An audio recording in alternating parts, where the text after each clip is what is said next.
কানপুরে সাকিব আল হাসানের টেস্ট ক্যারিয়ারের শেষ দেখছেন অনেকেই। ভারতেই সাকিবের শেষ কিনা এবার তা নিয়ে কথা বললেন ধারাভাষ্যে থাকা তামিম ইকবালও।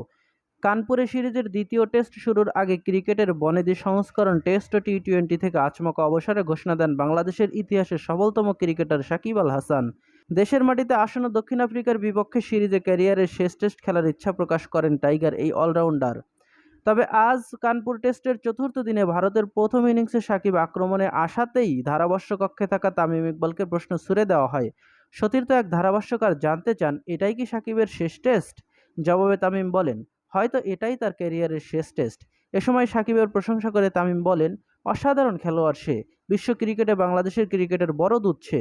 দেশে বা দেশের বাইরে টেস্ট, ওয়ানডে কিংবা টি-20 সব ফরম্যাটেই দারুণ সব কীর্তি আছে তার।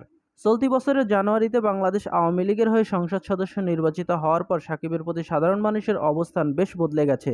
5 আগস্ট ক্ষমতার পালাবদলের পর আওয়ামী লীগের নেতাকর্মীদের অনেকেই আত্মগোপনে আছেন, কেউ কেউ গ্রেপ্তারও হয়েছেন। হত্যা মামলা হয়েছে সাকিবের নামেও। সেই সূত্রে সাকিব জানিয়েছিলেন, দেশে পর্যাপ্ত নিরাপত্তার নিশ্চয়তা পেলে অক্টোবরে মিরপুরে নিজের শেষ টেস্ট খেলতে নামবেন।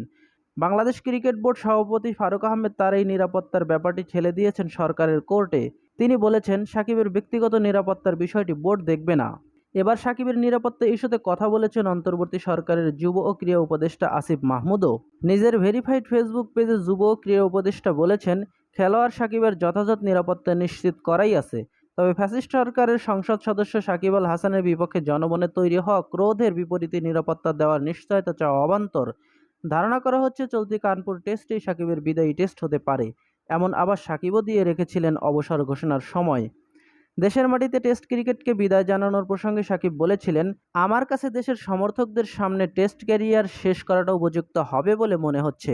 বাংলাদেশ ক্রিকেট আমাকে অনেক কিছু দিয়েছে এবং এই ফরম্যাটের শেষটা আমি ঘরের মাঠেই করতে চাই। আমি বিসিবির কাছে নিজের শেষ টেস্টটি মিরপুরে খেলার ইচ্ছা প্রকাশ করেছি। যদি তা না হয়, তাহলে কানপুরে ভারতের বিপক্ষে ম্যাচটিই আমার শেষ টেস্ট হবে।